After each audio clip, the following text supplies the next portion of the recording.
So I remember back in 2013, I started reading blogs of various people and I was really enjoying that trend in the blog rising.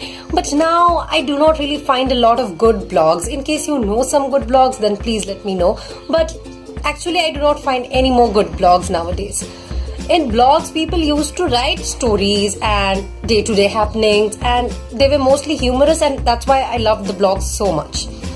In Debeshi Gooptu's Gurgaon Diaries, I found my old lover, the blogs, back again.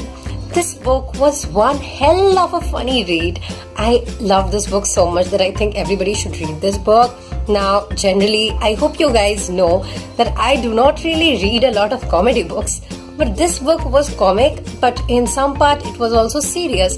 In this book, she tries to compress and present her life in Gurgaon for 2 decades. Now, I remember my first trip to Gurgaon, and it was the last so far. So we went to Delhi and we were going to the DLF mall, and I was like, okay, let's go there.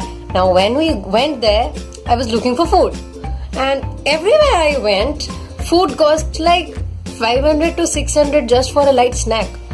And honestly, 500 to 600 has sometimes been my monthly income.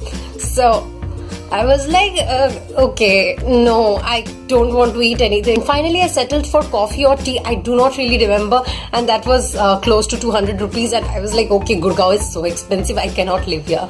And this is probably the feel of every Bengali who goes out there to Delhi, Mumbai or such places. Because in Kolkata, things are comparatively cheaper. Probably that's why we Bengalis are quite mice most of the time.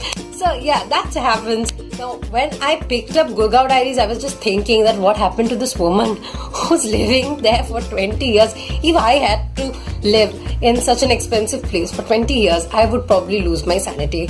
So anyway, I started reading Gurgaon Diaries, and as soon as I read the first chapter, I was like, okay, this woman has some great writing style up her sleeves. Some of the events in this book that just made me crack up were, firstly, that when Bengalis go to Gurgaon, people meet them and they are like, oh, you're Bengali?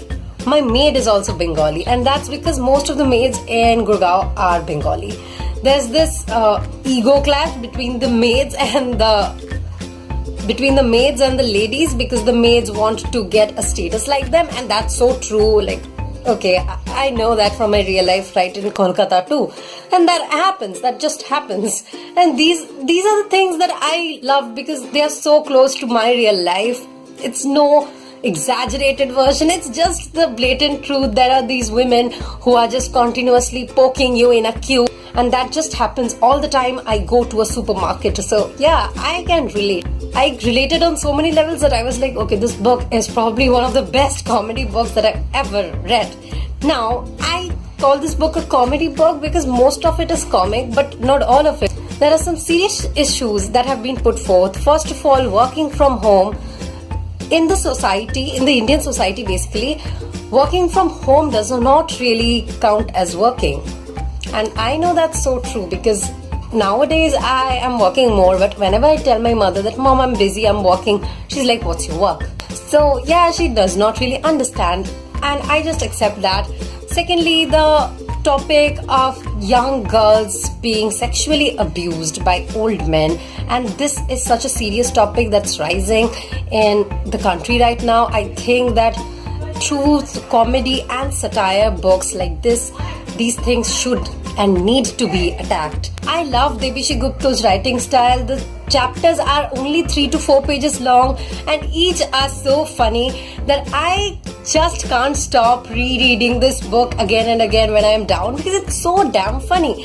I really think Debeshi Gooptu should write more books for me and for everyone else out there because I love this so much. Please make sure that you try out Gurgaon Diaries, especially if you are from Gurgaon or from Kolkata, because you will relate to it on a whole another level. And in case you want to buy this book, the link to buy the book is in my bio. Make sure you grab it ASAP. I hope you guys enjoyed this video. In case you did, then make sure you give it a big thumbs up. Don't forget to comment with your favorite blog because I really want to discover more blogs now. This book just got me back into that track of reading blogs of people. And in case you haven't subscribed yet, what are you waiting for? Please subscribe to my channel. I post every week. And till my next video, bye bye.